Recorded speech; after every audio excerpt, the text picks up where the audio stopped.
Good morning and welcome to the Sunday service. This morning we're going to meditate few minutes up to the meditation. Sai Maharjan is going to give a Dhamma talk. He's on the way right now. And right now the Kashanti is going to lead the Metta meditation. All right, will you all find a comfortable position? Close your eyes. Take 3 deep breaths.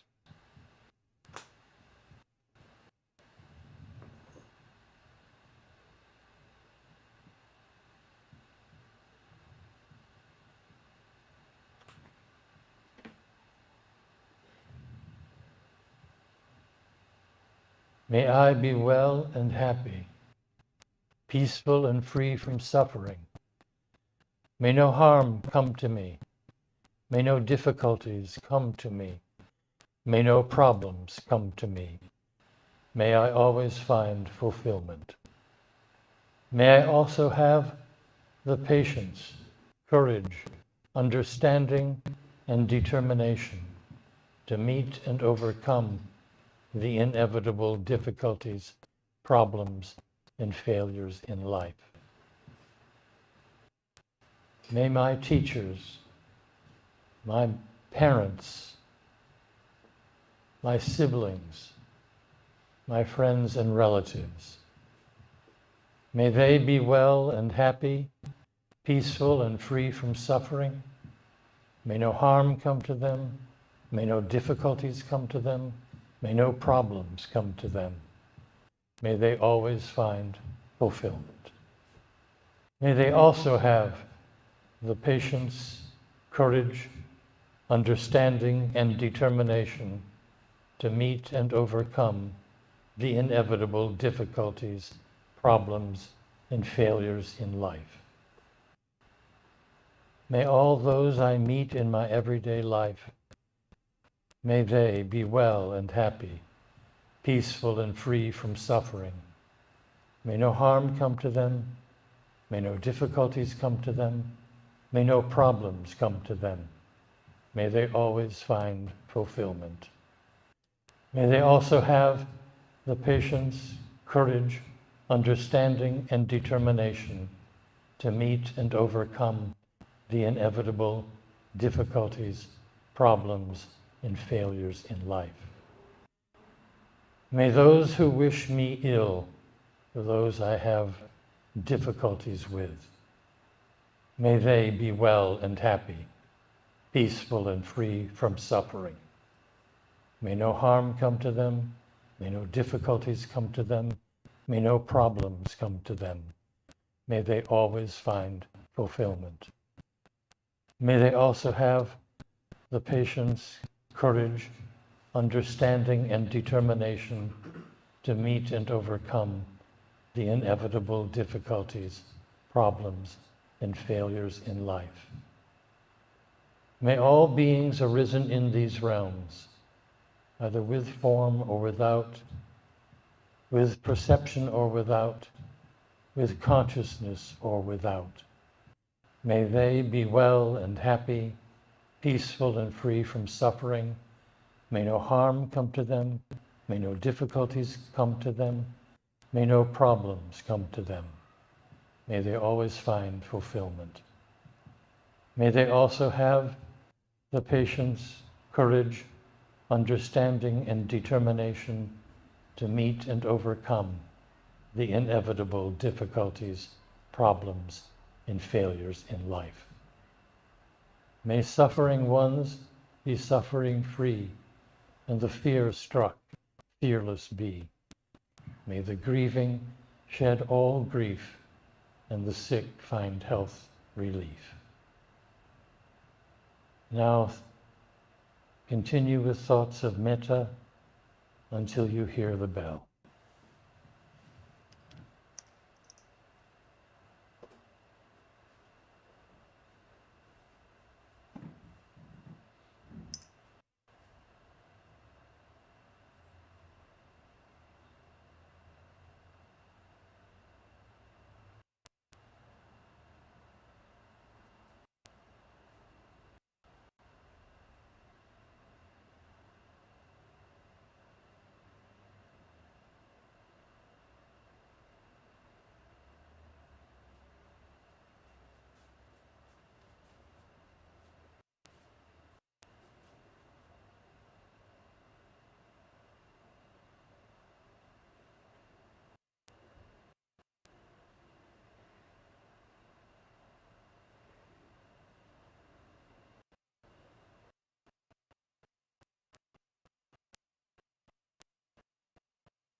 Sadhu, Sadhu, Sadhu.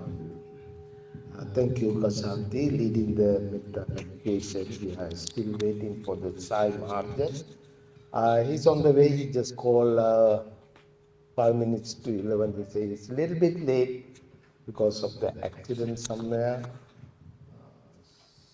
60 and 57 or whatever that is. I think it's on the almost coming, I believe. Yeah, he's here. All right, so, all right, I will announce one announcement. Meanwhile, we are planning to do the 5 precept ceremony around the Vesak time, which is the May, sometime May full moon day, around that time.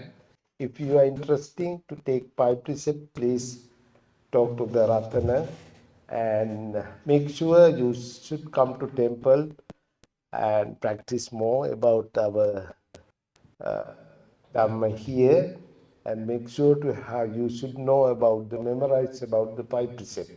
So that's the qualification. Right away you coming and say, oh, I want to take a 5 precept.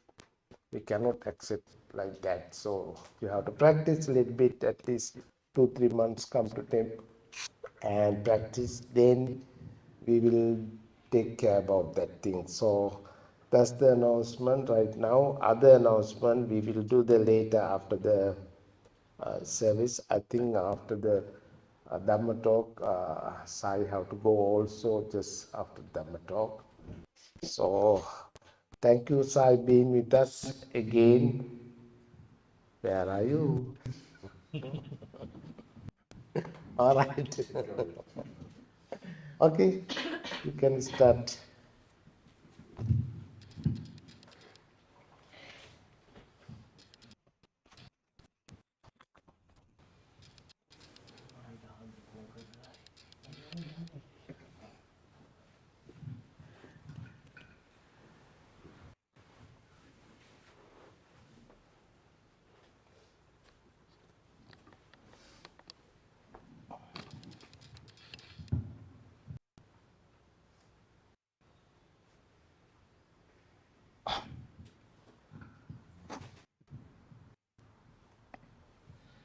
Namo tassa bhagavato arahato samma sambuddhassa.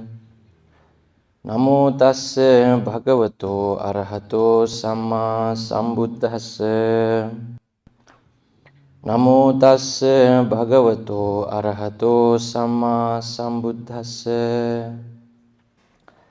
Susukhang vata jivama verinesu averino.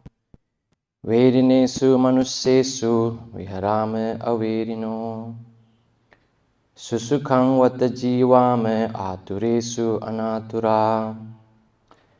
Aturesu manussesu viharame anatura. Susukhang vata jivame usukesu anusuka.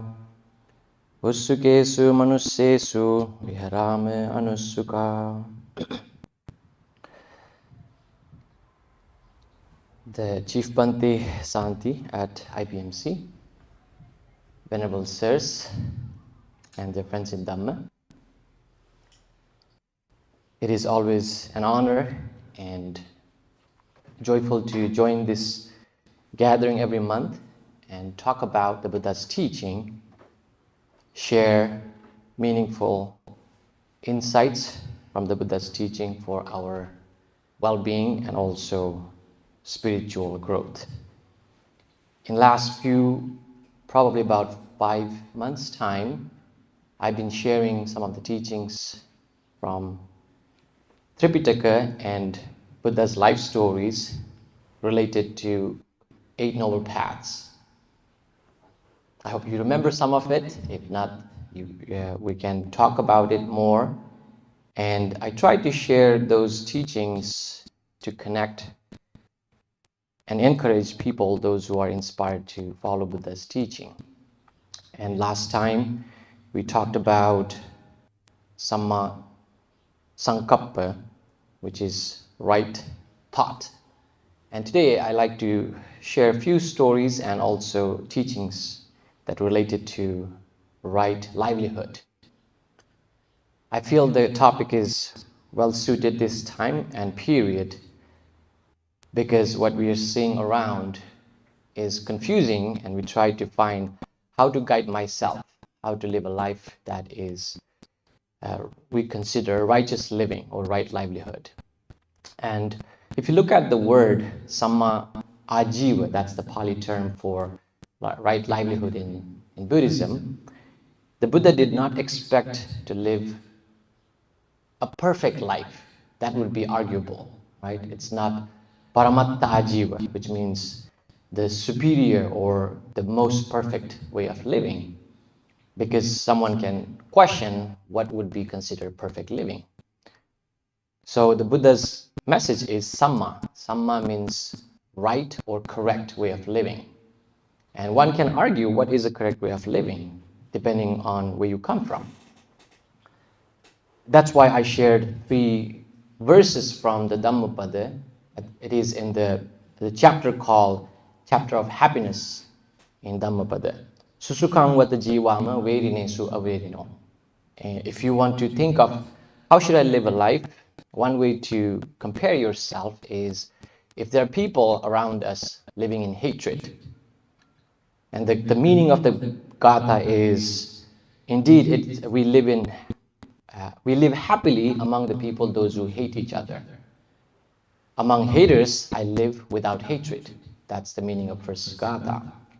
And hatred is one of the qualities, one of the challenges that we face, and Buddha encouraged, try your best to get rid of hatred. Do not have that hatred. It can come in many forms, right? So right livelihood can be challenged when we live in hatred. Sometimes it could be as simple as we come to the temple, we listen Dhamma, we practice meditation, but when reality hits, that's when you are actually tested, whether you have trained your mind enough to not get worked up, not get upset by those situations. People might say flatterous things to you. They may praise you. Does your ego get inflated because they praise you a lot? And people might say hurtful things to you. Do you get upset because they are criticizing or they're putting you down? And that is one way you can assess, am I living in hatred? It can come in very subtle form. And the story I wanted to share related to hatred is, as Buddhist, I believe in karma. And we may not see the consequence of karma right away. If you study the Buddha's teaching and if you have examined how, rebirth work, there is a connection between karma and rebirth. And even you don't believe in rebirth, if you don't believe in rebirth, that means you don't believe in karma. That should not push you away from living a meaningful life. You can still live a meaningful life even if you don't believe in those 2 teachings. Because at the end of the day, that's a nice explanation in Kalama Sutta. A group of people who had this doubt, we don't know if karma works. We don't know if there is a life after, because nobody has seen. So they were skeptical about rebirth and karma. And Buddha told them, that's all right. You don't have to believe in anything just because I teach. If you think there is no rebirth, so be it. How about this life itself? Do you see this life is existing? Then is yes, of course. Then do you see this life has to come to an end eventually? That we have seen many examples of, right? You're born, you live your life, eventually we die. So if you know the life has an end, then you can focus on this life alone to stay away from malpractice. So if somebody is still questioning or have skepticism about rebirth, still we can think of this life alone and try to stay away from actions that is charged by hatred, because the consequence can follow not only in this life, but for many lives. I really ran into this story because I was talking to a friend of mine and I thought to share with you today. During the Buddha's time, it can follow us for many, many lives and continue to produce unpleasant consequences. There's two stories. It's related to the Buddha's time. One of the stories, I'll tell you, the one story is Losaka, a monk named Losaka. He was known among the Buddhist literature as the most unfortunate monk. And the reason that unfortunate has to do with what happened in the previous life. So the life when he was among the Buddha's time, around the Buddha's time, entire life he spent eating very little. He went for alms round, he never gets belly full of food. Every time he went for alms round, he received enough just to survive, not enough to feel like satisfied or satiated. Every day, that was his life, and he was known as the most unfortunate monk among the Buddha's disciples. And the day came, he was close to be enlightened. Still, he had not received enough food. And that day, Venerable Sariputta realized Losaka is going to attain enlightenment, yet not have received enough food for his many, many lives, including this very last life. So Sariputta Bhante shared his bowl of rice with this monk Losaka. As soon as he touched the bowl, it's a story, so I want you to, it's a little magical, right? As soon as the Losaka Bhante touched the bowl, the food disappeared. That's the story. So again, I hope it didn't happen as dramatically as it sounded, but when Bhante touched the bowl, the food disappeared. And Sariputta Bhante ran to the king's palace and asked for food because it's already past the mealtime, and brought a bowl of food and told Losaka Bhante, don't touch the bowl. Just grab a handful of food and just eat. Let me hold the bowl. And that happened, and Losaka Bhante had final meal, finally, enough that he felt satisfied. And that's the last day of his life, and he passed away after being enlightened. And this story was spread among the monks, and they inquired what happened to the Losaka Bhante, why he was so unfortunate for many, many lives.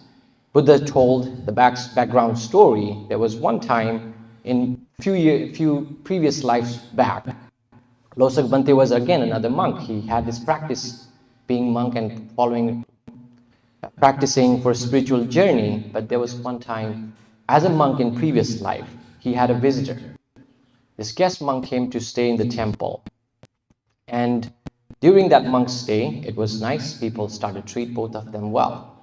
The guest monk became sick. They had to go for alms round right before noon. They used to go for alms round, come back and have food. One day the guest monk became sick. The guest monk couldn't travel.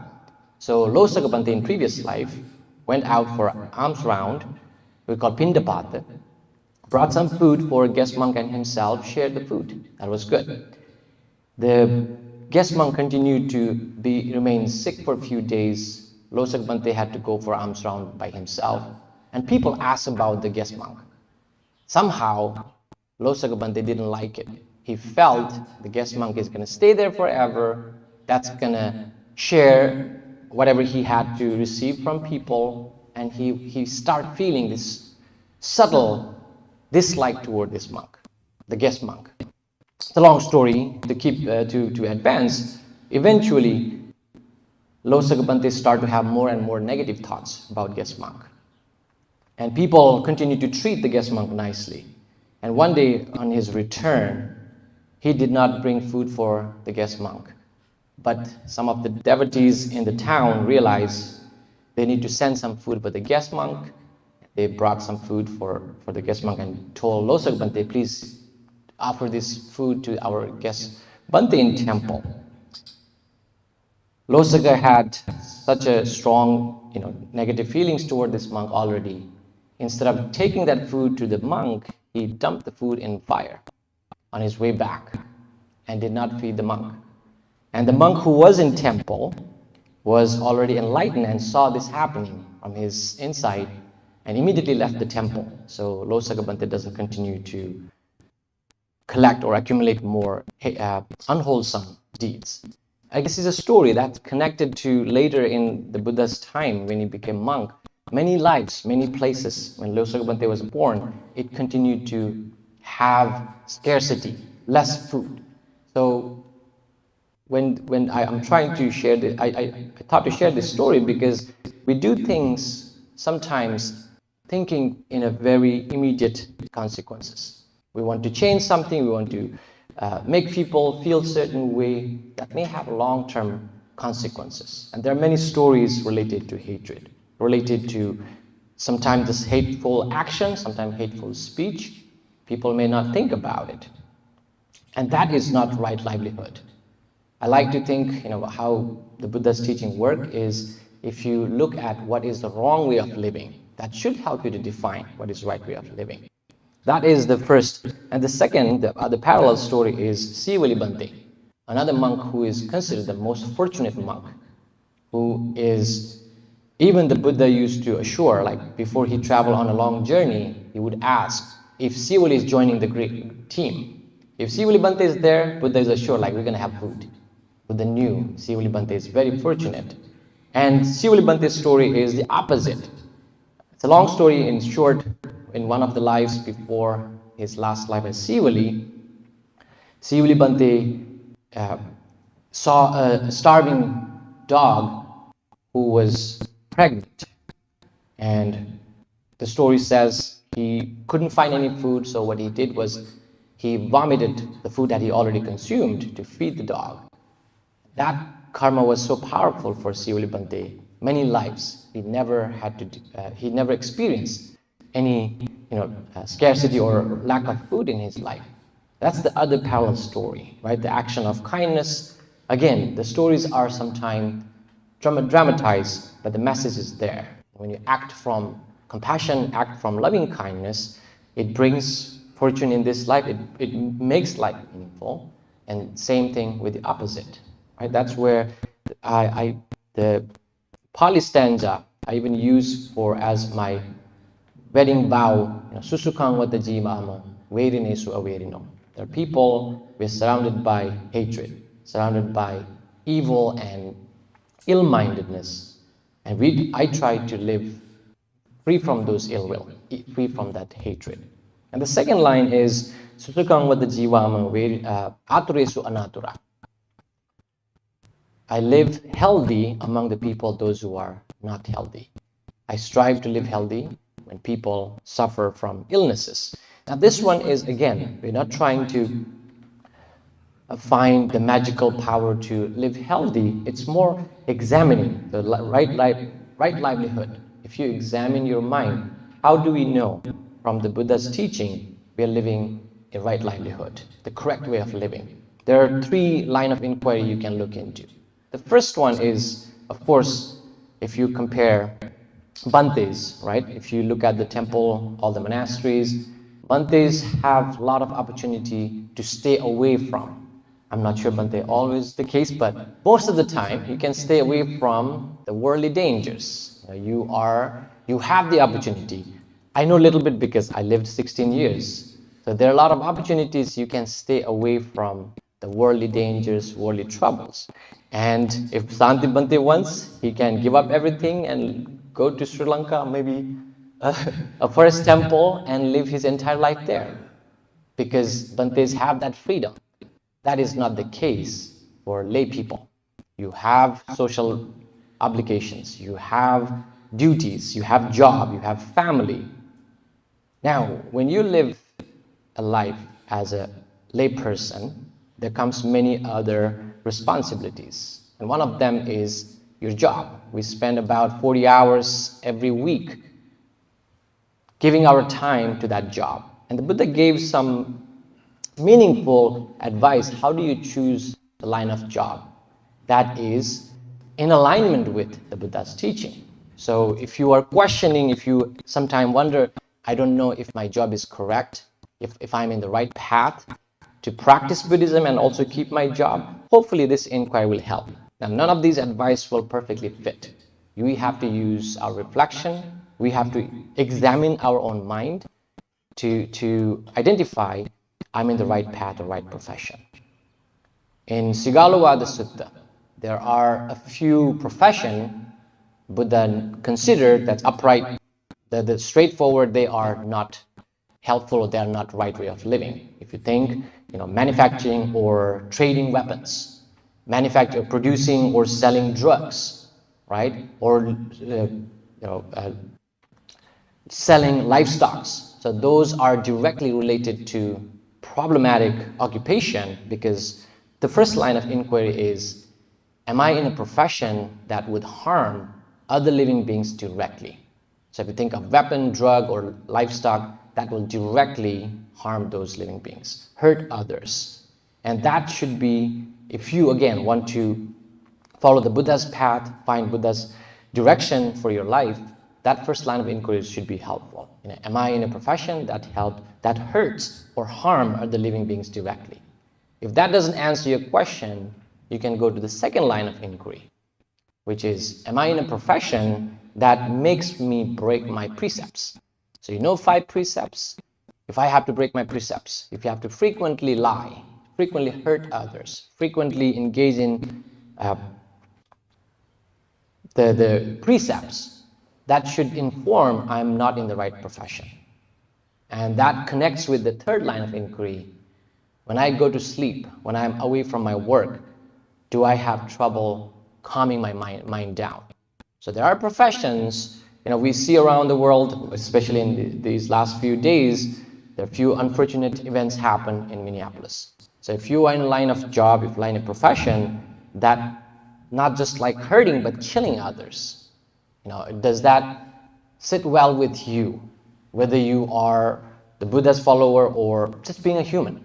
As a human, any of those actions, does that help you to calm down? And some people find ways to forget or suppress those feelings by using medication, by using substance, but that is temporary solution. So if you long term, if you inquire yourself, again, I'll repeat those 3. So first, am I directly hurting others? That is the first line of inquiry. Number 2 is, am I violating other living beings' rights by breaking precepts? And the third line of inquiry is, does this job give me stress all the time? Is my mind full of burden, full of dis-peace? It's constantly you're trying to forget or suppress. So that's how you know your profession is correct or incorrect. And sometimes it's fascinating, how Buddha explains our intention matters.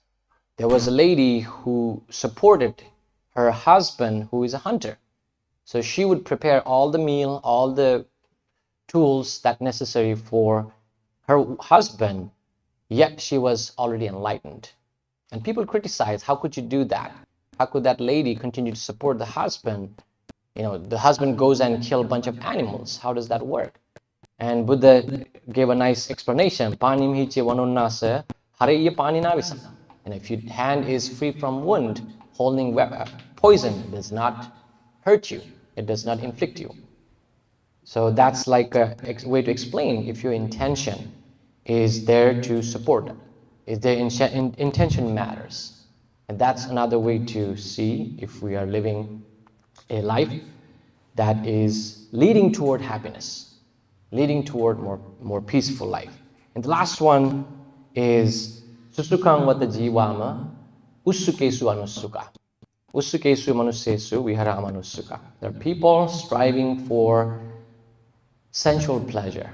There are things that constantly keeping themselves busy to entertain your senses.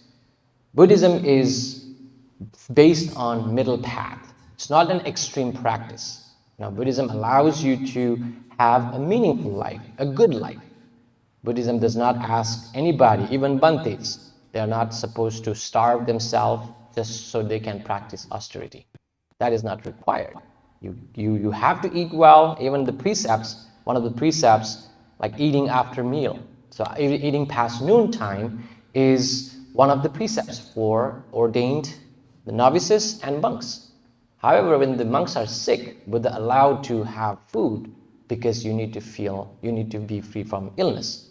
So Buddhism is not strict in terms of extreme practices.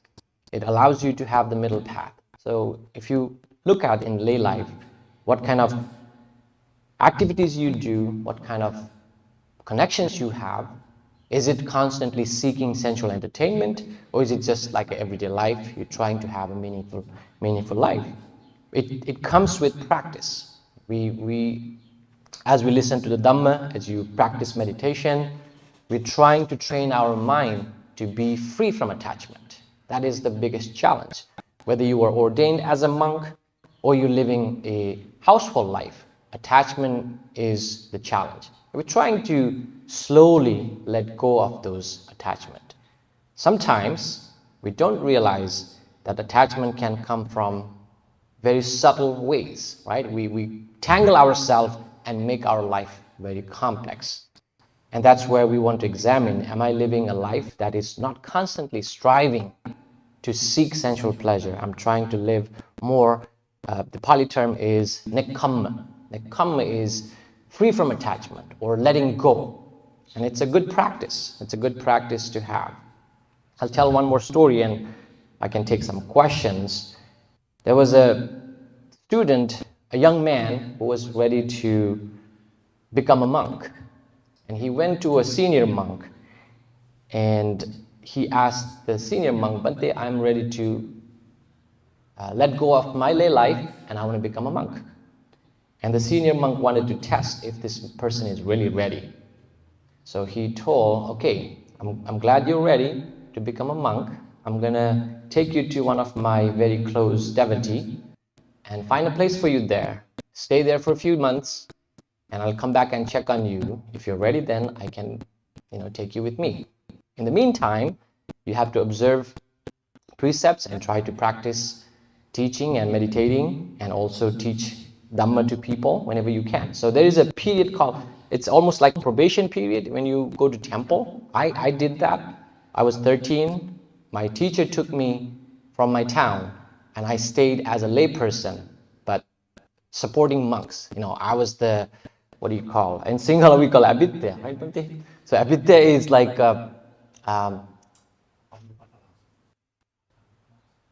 the person who is, supporting bantes. So I was in charge of collecting the bowl, attendant, as sort of attendant. I was young. And all the young monks, they were bantes. I was layperson. My job was to collect all the bowls after alms round, set up the dining table for bantes. So I did for about 6-7 months before I became monk. And during that time, you are still following the bantes, doing the chores, learning the tradition in the temple. So that's what this person was doing.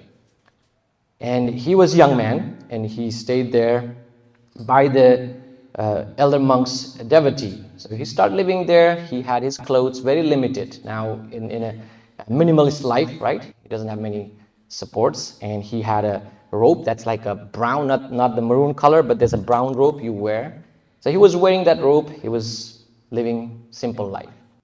Somehow, in his small hut, it's a small hut he lived in, a rat started coming in the hut, and he started cutting his robe. He was a little bothered. The young man, who is abhidya, he now went to the devotee and told the sir, I have a little trouble with rat now. It cuts my robe. I need some help. And the devotee said, okay, we'll fix it for you. And they fixed the robe for him. He went back. Now there's a patch, right? So when rat cuts it, there's a patch. And the rat didn't stop. It continued to cut more holes in his robe. And he went back to the devotee and asked for help. And the devotee said, let me help you in a different way. Why don't you take one of our cats? And keep the cat in your hut so it keeps the rats away. And you can protect your robe. That's a good idea. So he took the cat. Now it's in the hut. It keeps the rats away. And his robe is protected. And time goes by. In the evening, the cat started to meow because it's hungry. So he goes back to the devotee, said, the cat is hungry now. I need some milk. And the devotee gives him some milk, feeds the cat so it keeps the rats away so he can protect his robe. He has to do this every day now. He has to go for his own alms round. He has to bring some milk for the cat so he can keep the rats out and protect his robe. And the devotee said, this is not helpful. Let me get you a cow. So you can milk the cow, they can feed the cat, keep the rats away, protect your robe. So he got a cow. He now has a cow in his hut, by the hut. He can milk the cow. He can feed the cats to keep the rats away, to protect the robe. Right? Now cow gets hungry too. Now he needs to gather some grass. He has to go out and find some grass, feed the cow, milk the cow, feed the cat, so he can keep the rats away, so protect his robe. And he went to the devotee like, it's a lot of work now. I need somebody to help me. I need an assistant to, clean the cow, feed the cat, all the chores. All this fight was to protect his robe from the cat, from the rat, so he has the cat. Now you see what happened. It started with a very simple problem. It added more and more. I'm trying to, this is, again, the story goes on. Actually, let me tell you the end of the story. When his teacher came back after a few months later, you can imagine, it's a pretty busy space. Multiple workers there cleaning the cow, milking the cow, cleaning the areas. There's a bunch of cats now, just to protect the robe. And the teacher says, okay, I came back to take you back. So it seems like it's been 6 months and you stayed. I'm ready to ordain you as a full monk. And the young man, who is a bit there, says like, Bante, I can't go now. I'm pretty busy, preoccupied with all my duties here. So I can't let go of these. These things are holding me. I need more time. And the teacher goes and grabs a tree and screams, the tree is hugging me. I can't let go. It's just an analogy, and this is just, the young man comes and the tree is not hugging you, you're hugging the tree. And the teacher was trying to give him a message like, oh, who is holding who here? So actually, you are holding these things. So the story is to show, when we try to live a simple life, simplicity is a profound and thoughtful choice. When people choose to live simple life, when you have already little, that is not a good practice. That does not lead to a sustainable practice. When you have options, when you have a lot, when you have many other choices, yet you choose to live a simple life, now that is simplicity. That is your intentional choice to live with little sensual pleasure, little attachment. And that, I think, if you look at many parts of the teaching in related to Samma Ajiva, Buddha takes you back to how to live a righteous life, how to live a right livelihood. It comes with, again, staying away from hatred, examining your mind. It can come from simple misunderstanding, miscommunication. Protect your mind. That's the hardest part. Protect your mind from hatred, because hatred is extremely dangerous. It follows us like shadow for many, many lives. Actually, in Dhammapada, very early on, not like shadow, it's like the cart of the wheel following the oxen hook, right? It keeps hurting you. So the hatred can follow us a long, long, long way.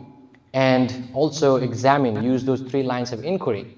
Am I in the right profession? Am I hurting others? Am I breaking rules? Am I in, a lot of dismay, a lot of despair because I cannot rest my mind after I'm done with my work? And finally, the third one I shared is, am I constantly keeping myself busy, trying to entertain, trying to seek this sensual pleasure, or I choose to live a simple life. I choose to live more content life. And all those are tied with having the best gift as a human being. So that is some thoughts, some stories from the Buddha's teaching on right livelihood. I hope you will find any of those or all of them reflective and apply in your life to find little peace during this very challenging time. Thank you.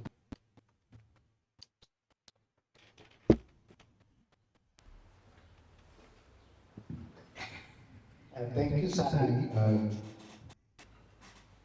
Want to ask first question? Yes. Thank you for your talk.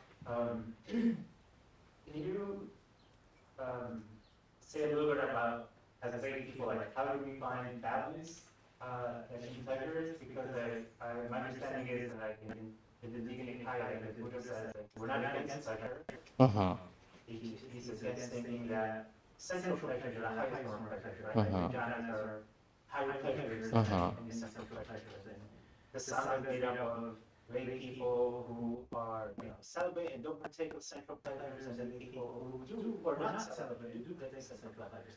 Right? So it's not like pleasures are evil. So how do we find, as lay people, like how do we find that balance so we don't end up hugging, pleasures like something we should eat, right? That's a very good question, Romero. Thank you. For lay people, now it depends on what's your final destination, what's your goal. If you, there is no limit that you can give up. There are a lot of examples. People give up total sensual pleasures. Like in Sri Lanka, there are some famous characters like Anagarika Dharmapala. They lived a celibacy life. They gave up all sensual pleasure, almost like a monk, but still wearing a lay clothes. That's one way to live. And if you continue to have a family and maintain a job, I think the journey will be a little slower. It will not be as fast as Bantes, as monks, those who are living in monastery. There's an analogy, it's a speed of two birds competing, a peacock versus swan. You know, peacock has a lot of color to display, and swans are simple. They can continue the journey a lot faster. Now, how to draw a line? There are sensual pleasures. There is, if you think of in the early part, we talked about tanha, the desire, right? Desire is, it becomes a problem when you are attached to it and constantly. It's not just for the basic needs. And it's hard for me to tell you what would be your limit, right? We have to eat. There's no way you question that. We have to have a house. We have to, especially in the United States, if you're in California, you need a car for transportation. There are some needs, but there are also, you examine, you know, am I just having these activities or these items for my need, or am I going furthermore than my need, status-wise, show-off-wise, or more like it's not your basic need anymore. Like instead of, let's say, it destroys, like I'd like to go back to the inquiry part, right? It destroys your peace of mind for the sake of that basic needs met. And I remember this is not my idea. I think either in a talk or in a book I read, His Holiness Dalai Lama talks about, you know, when you decide what is need versus what is want. Or you take something in your hand, does this item make my life any better, any easier? And do I need this to make my life any better? If the answer is yes, that's your need. If this doesn't make your life any better, that's your want. And you can easily let go of that and move on. So in a simple sense, right, you choose. And yes, there is definitely some pleasure in this sensual interaction, sensual activities. That is not forbidden. For lay people, you know, having a married life, having a partner, that is never a problem. You can continue to use that actually, the marriage, use that relationship as a way of practicing Dhamma. I think we talked about moral practice, sexual misconduct, right? If somebody is married and continue to be loyal and maintain fidelity with that partner, it's actually supporting your moral practice. Right? So you can have that sensual relationship to support your moral practice versus like constantly seeking more entertainment. It leads to the third line of inquiry. Does this leave you in peace, or it makes more troublesome in your mind? So you don't have to give up all of it until, so in a more practical sense, when you reach the third stage of enlightenment, right, anagami, that's when you have no desire for any of this sensual pleasure. That is naturally leading toward becoming a monk. Up until then, there are many examples during the Buddha's time who led a lay life, who had a family, who had multiple children. The story I shared, actually, Kukutamitta's story, the lady who supported her husband, who's a hunter, she was enlightened. She was in Sotapanna, enlightened, and had life. Visakha, a lot of stories, those who had. And in our time, I think of S.N. Goenka, the Vipassana teacher. Many people inquired, I have a feeling, you know, he had a partner. He always traveled with his wife, and he had children, and he continued to teach Dhamma, but never gave up on his wife. So there is, I think, our own choice. You examine your intention. When you come to practice, it's mostly to train your mind, not the social status. And that's where the sensual pleasure becomes a problem. It's not the food itself, but how we perceive that feeding part. It's not the activity, but how we perceive. Do you engage in that activity? Do you desire for more, or do you find satisfaction in that activity? I think we have to constantly examine, is my mind constantly busy, seeking more or wanting more? That helps you to assess and find the balance and continue practicing Dhamma. Thank you, Romero. Yes, Anand. Thank you for your talk. In some of your past talks, you have mentioned that the Buddha said to be born as a human is a blessing. And sometimes it's important, I think, to remember your blessings. So what exactly about being a human is a blessing? Well, to put simply, humans are held a little selfish because every life is worth in their own, it has its own value. But Buddha used analogy, kichya manusapati labo kichang machana jivitam. Being born as human is very rare. And it's rarer to live a life as a human being. So it's not parallel, it's not the same. Being born versus living a human life is rare. And it's worthy, it's blessing, because to be born as human, one, you have to overcome a lot of past karmic consequences. I lived 40 years, you must have lived your 40 plus or less or more years. In those years, every day, we do something. We constantly are some kind of actions, right? We're mentally doing actions, physically doing actions. Through our speech, we accrue karma. And there are some bad, some goods, right? We accrue good and bad karma. So to be born human, we should have overcome all the bad karma that lead to lower life. And I'll tell you, lower life, one of the lower life is animals. So tirachana is a form of hell. I don't want to say it in a mean way. I know there's some people love their pets, love their animals. I love pets too. I'm not against. But if you look at the life, these days I am very much into, when I cook, I watch David Attenborough Natural Show. That's my entertainment. And it strikes me sometime. I saw a bunch of alpacas in, I think, South American region. There was a fence, it's about like 4 feet high. They were trying to jump over, and they got stuck. One of the foot got stuck. And many of them died around the fence, right? It's like a man-caused disaster, I get it.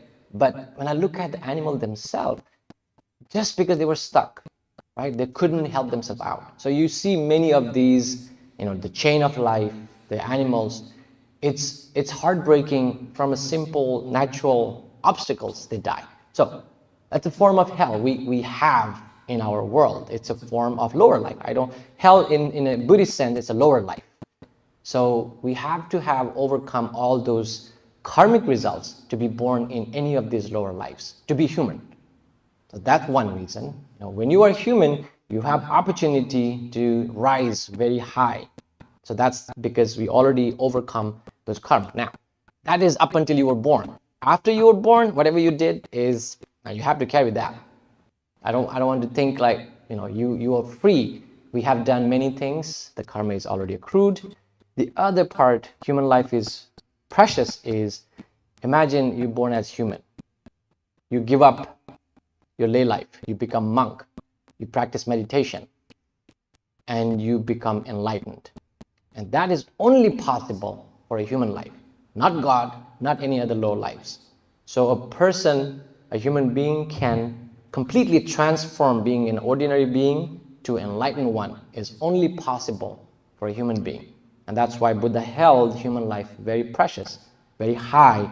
In fact, you can, as a fully ordained monk, you know, that happens. If you kill other living beings versus you kill a human being, not only killing, even if you advise somebody to die by suicide, that can lead to you ousting from being monk. So you lose your monkhood, because the Buddha held human life very precious.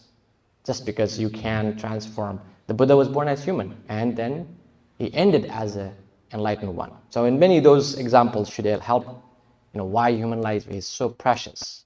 And in other outside settings, you have seen being human can transform society, right? We know great people, great leaders who changed lives of many, not just humans, even animals. That's possible only for humans, at least in our world. That's why human life is very precious. Yes, Russell. You had mentioned the killing of the two people in Minneapolis, and I was wondering, when you come across things like this, then maybe I'm a bit confused. All right, they have their own karma, they're at a particular place, a particular time, they got killed, and so then I'm thinking, is it their karma, or is it that they're the evil people who killed them? Is it more evil and karma is not strong enough, or maybe it's just a mechanical way of looking. I don't understand how to analyze these things. The relationship between one's individual karma and then things that happen. Yeah. Yes, it makes you wonder what really is the karma for the person who is the victim, their karma, versus the person who caused, or the perpetrators, their karma. And if you look into the teaching of karma, I like Girimananda Sutta, Buddha talks about the inflicted pain. You know, the pain that we go through has actually, there are 8 causes, not just one, right? Sometimes it's natural. So there's utunyam, there's the natural cause of our karmic result, and that has little to do with our individual karma. Think of somebody who's feeling the cold in the east these days, you know, the extreme storm. It's not necessarily their karma itself, it's the natural change. And there's also vata samutthana pitta. So physically we have some of the elements that can give us illness, that can give us pain and even death. And there's one particularly that is not your karma, but Opakamika abada. That means someone plotted this, someone caused that to happen to you. So in that, you know, the situation that's in Minneapolis is more so not necessarily Peter and the other person, I forgot the name. Renee, yeah, those two individuals, they may not have the karmical consequence to die in such a, you know, unfortunate way. It is opakamika. That means someone has plotted, someone has caused this to happen. And if you look at their karma, and again, I'm just speaking from speculation. I'm not a master of karma, but you know, when you have a life to continue, we have a good health, we have a good life, but there is also obstructors. So in our karma, there is other actions that we have done. Even you are living a very healthy, meaningful life, there's obstructed karmas. We call ghataka, upaghataka, that can destroy your current karma and obstruct your flow of life. So that could happen. And in those situations, it's less about karma, more about, you know, somebody plotted, somebody poisoned, somebody used a technique or method to destroy or disturb the flow of life, and not necessarily the victim's karma itself. So evil, right? The people who are bodying. Yes, definitely. So if you plot to kill somebody, it definitely is inhumane, right? I mean, evil is there, but it's and the other part is thinking of, you know, I hope I don't get deported talking about this. So thinking about, you know, we do have law, we do have morality, but when you are just following the rules, not using common sense, not using humanity, that can cause a lot of damage. And that's why, even the Buddha's teaching, I must warn all of us and myself, the Dhamma can be dangerous. And this is very different. Right now, what's happening in the country is very different story than there are times when people use religion, people use the teaching of great masters to kill each other, to massacre. So Dhamma can turn into a dangerous tool, right? That's where Buddha always advised you have to have two sides. One is wisdom, the other one is compassion. You cannot just act on wisdom and knowledge and your insight without compassion. And if you really were to think about people's life, it's hard to fathom, how could somebody do this? But when you act just pure, this blind, following the direction, following the guidelines, not understanding the value of life, that is totally void of compassion. There is no compassion in it. Even the worst case, I saw the video, I heard the news, I've heard many times, in the worst case, even it is in danger, there are multiple layers of de-escalation technique. I have no training, I can de-escalate those people. I'm very confident I can de-escalate. Because I dealt with students who are pretty intense. There are many ways to de-escalate. Even you have to use force, still you have many layers of technique that you can preserve life, implement the law, implement the rules that you have, and save a life. That is, to me, is lack of compassion. When you don't have compassion, when you don't value human life, it's a blind follow of rules and order, that will have some evil outcomes. Yeah, that's definitely, I'm sorry, but it hurts to see these events happening and take the human life so lightly. It's worth so much. So hopefully, I don't want to end in this note, but hopefully, we are the opposite. Hopefully, those who are listening or reading about Dhamma, practicing Dhamma, we are the opposite. I think that ties well with the early verse I shared. Susukang vata jiwama virine so virino. Among the haters, we should try to live free from hatred. It's my compassion goes to people, those who are the perpetrators. I'm guessing when I was telling you, examine your mind whether you can sleep peacefully, and I can only imagine how those people have to live with that guilt. Let's say they go free from the persecution, still there is a guilt that you carry for entire life. It costs a life and the action and the regret. So I feel sorry for those individuals. All right, I think we don't have to talk about that much about the situation. So we are going to chant page 4 and page 10. Are you going to go early today? Yes, sure. Yeah, a lot of problems. No problem, but Thank you. And I hope to see you next Monday.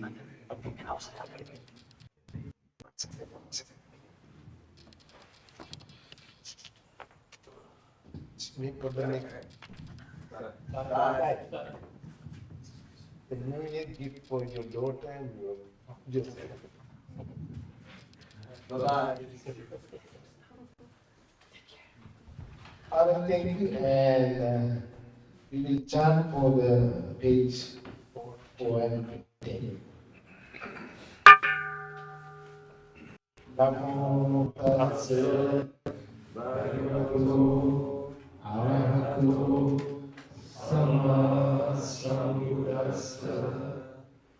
Namo tassa bhagavato arahato samma sambuddhassa. Namo tassa bhagavato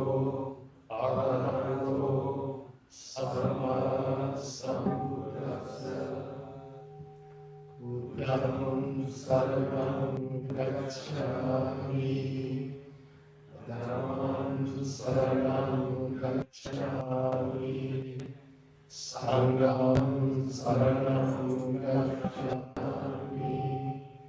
Sentient beings are others. I vow to save them all. Yielding passions are inexhaustible. I vow to end them all. Gates are limitless. I vow to study them all. Buddha's way is supreme. I vow to attain it. May suffering ones be suffering free, and the fear-struck fearless be. May the grieving share all grief, and the sick find health relief.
Thank you again for everybody, and we have a tea and cookies also. And next Sunday, Subodh is going to give a Dhamma talk. We had good time last Sunday also, very good New Year celebration. So I think some people miss it, but we have a very good time. Thanks again for everything. Last Sunday, helping to the giving the food and coming and helping cleaning the temple, everything. Again, thank you everybody. I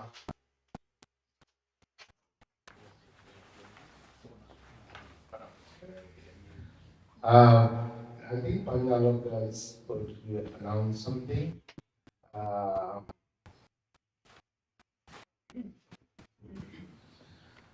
Thank you, Bhante. Yes, this is just only a small piece of information about the peace walk months, we initiated, I think, a couple of months ago from, I think, Texas. I don't know the exact place. And now I think they are just about to finish the peace walk. And some groups here in LA, very good people, and they are organizing a peace walk here in LA next Saturday. February 14th at 10 a.m. And I have the information applied for you. If you need, I can share it with you. And it's going to be from Pershing Square to Grand Park, like less than 1 mile. And if anybody is interested in about this piece of, to take part, to participate in it, my invitation for you. And that's it I have to share with you. And it's just only a peaceful, that's it. And no political agendas, no political slogans, nothing, just only kind words, compassionate words. So the group has taken the permission, I think, from the police too, from the city. And yes, if you need to contact the person, you have a telephone number at the bottom of this flyer, and also you can contact the whole group, then some members through that email. And that's it. Thank you so much. All right, thank you again for everything, and we have tea and cookies. But about the Buddha, Dhamma, and the Sangha, you will be very and happy. Sadhu, sadhu, sadhu.